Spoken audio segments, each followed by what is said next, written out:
Hemos invitado a dos abogados litigantes porque uno solo no me hubiera bastado, por lo menos a mí y a quien de buena fe quiera entender cada una de las etapas que está teniendo esta querella, mega querella y querella múltiple entre instituciones del Estado en torno a la Junta Nacional de Justicia.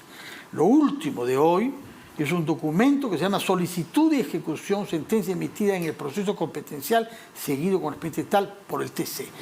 Con este documento, en el Congreso pretende desestimar una decisión tomada por la Sala Constitucional de la Corte Superior. Es decir, en vez de apelar ante la justicia, han decidido dirigirse al Tribunal Constitucional y decir, oiga, ustedes han emitido una sentencia en donde dice que hay asuntos que son excluyentes y exclusivos del Congreso y ahora resulta que alguien quiere desconocer eso. Señor Benji Espinosa, su opinión sobre esta gestión. Buenas noches, don Fernando. Buenas noches.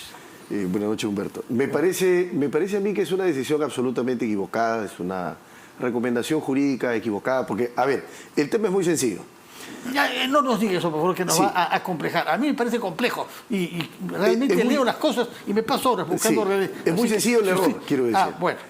Y es muy sencillo el error de evidenciar porque, fíjese, la discusión tiene que plantearse ante la tercera sala, que es la que ha resuelto la cautelar, y la segunda instancia, que sería la Sala Constitucional de la Corte Suprema. Primera y segunda instancia. El Tribunal Constitucional es un órgano extraño a esta discusión.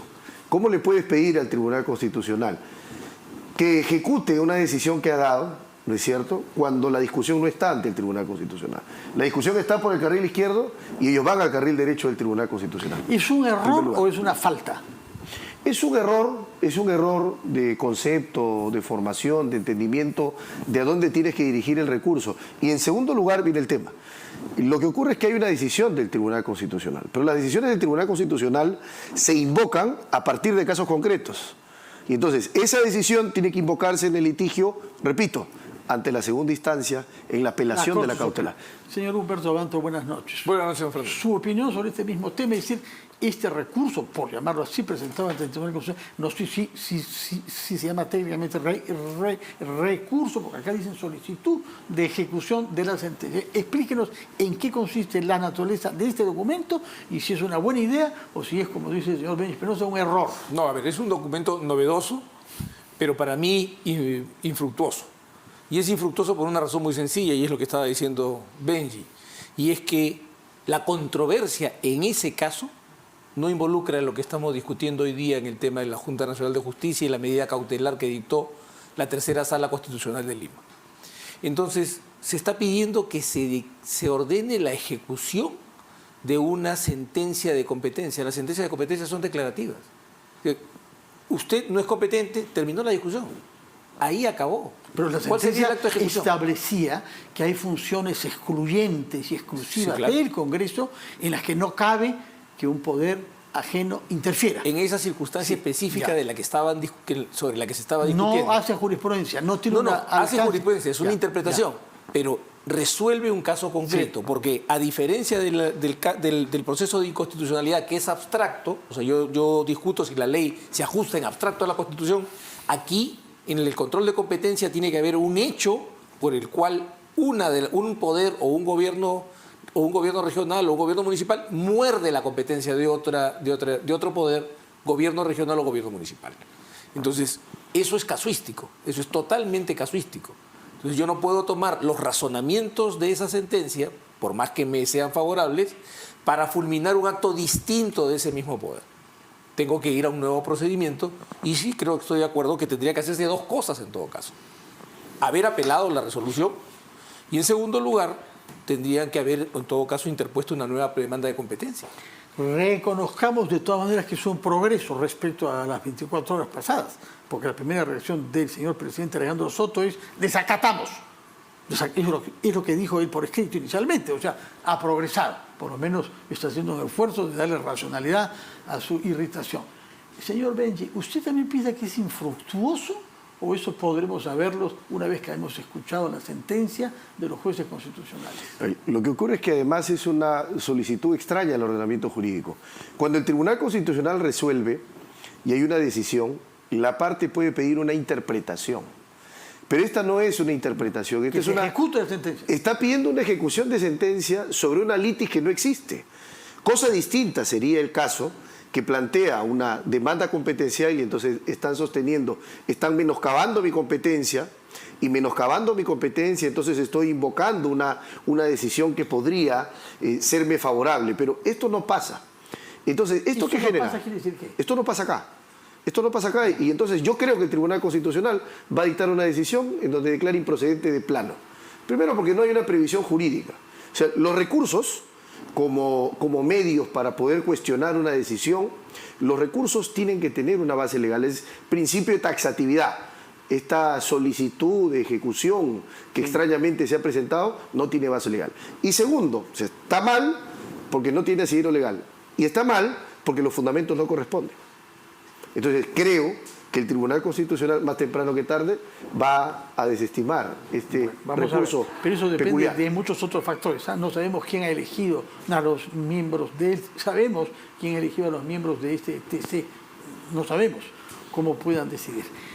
Señor Abanto, vayamos al fondo del tema. Acá se reprocha la comisión de faltas graves, 3 faltas graves. El tema de la edad, el tema de la exhortación en el caso de Soraya Ábalos y el tema del incumplimiento de la entrega de documentos anuales, dando cuenta de la actividad. ¿A usted le parece que se puede aplicar el concepto de falta grave a esos hechos? Yo sí considero que se trata de una causa grave. ¿Cuál de ellas? ¿Los 3 o alguna? Particularmente lo que hizo el tribunal, lo que hizo la Junta Nacional de Justicia al declararse intérprete de la Constitución para favorecer a uno de sus miembros y permitirle que permanezca más allá del límite que la Constitución ha establecido. ¿Es la Junta que lo hizo? Claro. ¿O es la comisión que seleccionó a los miembros de la Junta? No. Porque el señor Blume, por ejemplo, que en ese momento estaba actuando como presidente del Tribunal Constitucional, precisamente, explicó claramente que se estaba eligiendo a la señora Tello no por 8 meses, sino por 5 años. Sí, pero y también el presidente de la comisión, el señor Gutiérrez, prestó juramento por 5 años. Pero cuidado, es que no, vamos por partes. O sea, el presidente del Poder Judicial, don José Luis Lecaros, le dijo, oiga, usted va a estar 8 meses. ¿Para qué postula un puesto por 8 meses? Entonces, hay una situación controvertida, hay opiniones controvertidas en este asunto. Sí, entonces, sí. Para mí, la situación es clara. Uno puede ser juez supremo hasta los 70 años. A los 70 años cesa por límite de edad. Sí, no tiene nada que ver con la Junta Nacional. En la Junta Nacional de Justicia, la Constitución dice que para ser miembro de la Junta Nacional de Justicia se tiene que tener entre 45 y 75 años. El límite extremo es 75. Uno llega a los 75 tiene que años. ser, dice, Así es. para poder postular, para poder ser miembro, cuidado. tiene que ser ciudadano entre 45 Cuidado, y... esa es una interpretación que requiere insertar una palabra en el texto constitucional. Para ser, usando la cuarta acepción de la palabra ser, como lo dije, es situación, aptitud de.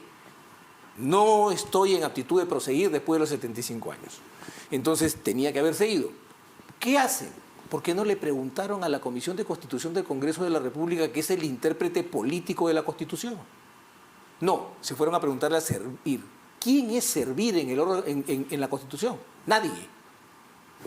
Señor Benji Espinosa, comparte estos 2 argumentos que ha dado el señor Abanto. Vamos a ver. Que respecto de la edad de la señora Tello, ¿hay una falta grave caracterizada? Planteo mi posición. En cuanto al tema de no informe al Congreso y el tema de la exhortación, creo que no es causa grave, porque la discusión de la Constitución del 157 es causa grave. Si entramos al tema de la edad, puedo considerar que sea una causa grave, porque yo soy de la idea, y en eso coincido con Humberto, el tema de que a mí me parece que la doctora Tello no debería estar en la Junta. La doctora Tello, no los demás.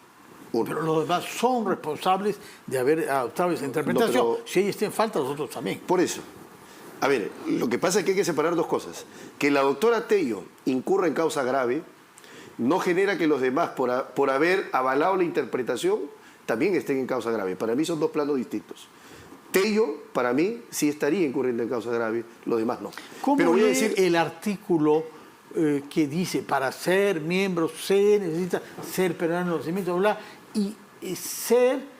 Pone un límite de edad. Entre 45 y 75. Para ser miembro. Sí. O sea, la formulación. Claro, la tiene discusión es si no es para acceder o para permanecer. Así Esa es la discusión que se plantea. Y en términos de lenguaje no queda claro por la formulación. Ser ¿no? Un ciudadano entre 45 y 75 años. Pero permíteme, yo tengo un punto en el que disiento con Humberto. He escuchado posiciones anteriores de Humberto. El punto en el que disentimos es que creo que la defensa de la Junta tiene que apuntalar más allá de las discusiones del procedimiento. Esto es una discusión de principio de legalidad, a mi modo de ver. Cuando tú revisas el 157 te dice, los miembros del Consejo Nacional de la Magistratura, o de la Junta, pueden ser removidos por causa grave mediante acuerdo del Congreso adoptado por el voto conforme de 2/3 del número legal de miembros. Lo que te está describiendo es, ¿qué cosa? Te está describiendo el poder que tiene un órgano que es el Congreso. Sí. Te está describiendo además una votación privilegiada, que es una votación alta. Te está describiendo además que la remoción es posible. Sí. La pregunta es, ¿y qué cosa es causa grave? En ¿Dónde eso está tipificado? Sí. Es que ese es el punto para mí. Pero ese es el argumento que se ha esgrimido ante A mi modo de justamente la ver, justicia. a mi modo de ver, la falta de tipificación. En un marco, no, como en un tipo penal, porque no vamos acá a hacer una equivalencia que estamos frente a un juicio penal y entonces la ley tiene que ser absolutamente estricta y determinada. Pero tiene que haber un margen. ¿Por qué? Porque el principio de legalidad lo que escolta o lo que protege es la seguridad jurídica. Señor Abanto, ¿qué cosa responde ese argumento? Rápido. El punto es sencillo. Ya el Tribunal Constitucional esclareció esto hace mucho tiempo, a propósito de cómo los conceptos jurídicos indeterminados son concretados por el intérprete a quien la Constitución le encargó la tarea para darles forma final. Causa grave ya ha sido interpretada, no es una novedad. Repito, caso Anaya, caso 2010, caso Cuellos Blancos 2018. Consejo Nacional de la Magistratura. Consejo Nacional, en ambos casos Consejo Nacional de la Magistratura, mismo texto, eso no, la redacción es exactamente idéntica. Entonces, no hay gran tema aquí sobre el principio de legalidad, porque está en la Constitución textualmente y está en la ley textualmente. Lo que ocurre es que no se quiere aceptar que el constituyente estableció una potestad jurisdiccional en el Congreso. Y esto se llama juicio político. Puede que no les guste. No, pero está en curso también. Claro. Y en un procedimiento hacia la inhabilitación. Por eso. Eso está en curso. Hay una acusación constitucional también. Está bien, pero es Sí, otra cosa. sí. Estos son juicios políticos, quiero que entendamos. También cuando remueve al Contralor por falta grave, es un juicio político. Cuando Pero remueve... la ley de Contraloría sí tiene definiciones de causa grave. Porque han querido. No la de Junta Nacional. Pero en el caso de la Junta Nacional de Justicia no, porque lo han dejado abierto. Ha sido Pero la ley decisión, orgánica no define qué ha falta sido la grave. decisión del legislador no hacerlo así. Pero quiero decir, quiero ser claro. ¿Decisión o la negligencia? No. Y la pereza. Decisión porque ha sido una cuestión constante. Ha sido No, hay otros organismos que sí tienen definición No, pero le digo, legal. en este caso ha sido una decisión constante. Entonces, ¿a qué voy yo? El tema no está en buscar, como han buscado los abogados de la defensa de la Junta, que se equipare la tipicidad constitucional con la tipicidad penal, porque hay una tipificación. Y el ejemplo muy sencillo es la infracción constitucional. Desde ese punto de vista nadie podría ser procesado ni sancionado por infracción constitucional, que también es un concepto jurídico indeterminado, que no tiene un catálogo en el reglamento del Congreso Pero de la tiene otro República. procedimiento, la Bueno, infracción aunque constitucional. tenga otro Sí, sí. procedimiento, lo que le digo es que es el concepto jurídico indeterminado, que lo concreta quién, el intérprete, y que no puede ser objeto de control jurisdiccional. Sobre eso tengo un parecer. Creo que los casos Anaya y el caso ex-CNM por el llamado caso Cuellos Blancos del Puerto, y ahora con el caso de la Junta Nacional de Justicia, nos presentan escenarios de hechos diferentes, pero con una consecuencia igual: la potestad de remoción del Congreso.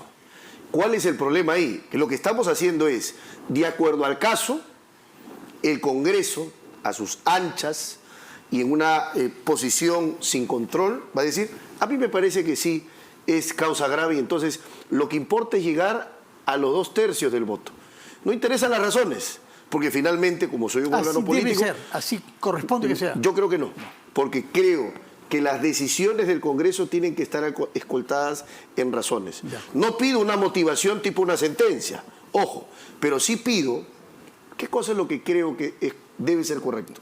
Tiene que normarse, tiene que reglamentarse, tiene que establecerse indicadores, porque eso posibilita, primero, que se garantice seguridad jurídica y segundo, derecho de De defensa acuerdo. en sede parlamentaria. Tenemos 30 segundos para 30 el final, segundos. señor Abanto. Para cerrar esto rápidamente, el punto es sencillo. ¿Hay o no hay un desvío de poder? El desvío de poder es: yo tengo un poder que lo uso a mi favor y no para el servicio público. hubo una decisión que es un desvío de poder de parte de 6 miembros para beneficiar a un miembro de la organización, sí. Eso no es una infracción constitucional, es un ilícito atípico. ¿Es una causa grave? Es una causa grave. ¿Es una cuestión volitiva del Congreso? No. Pero que además hay que recordar, esta es una political question. Por lo tanto, no puede ser sujeto de control por el Poder Jurisdiccional por una razón muy sencilla. Si el poder que le dio el constituyente al Congreso de remover a jueces supremos por la vía del juicio político o a los miembros de la Junta Nacional de Justicia por la causa grave, pudiera ser retenido o detenido por los jueces, entonces ¿para qué le dio el poder el constituyente? Es imposible. Bueno, hemos escuchado dos puntos de vista sobre algunos aspectos diferentes, sobre otros coincidentes. La coincidencia es que este procedimiento es equivocado, aunque los objetivos finales de ustedes parecen diferentes, en el sentido que usted cree que sí deben ser removidos, mientras que usted me parece inclinado a la tesis de que no hay tipicidad que permita removerlo. Muchas gracias por su presencia acá y por aclararnos un poco en la medida de lo posible. Podré dormir un poco en paz después de haber leído las 17 páginas presentadas hoy ante el Tribunal.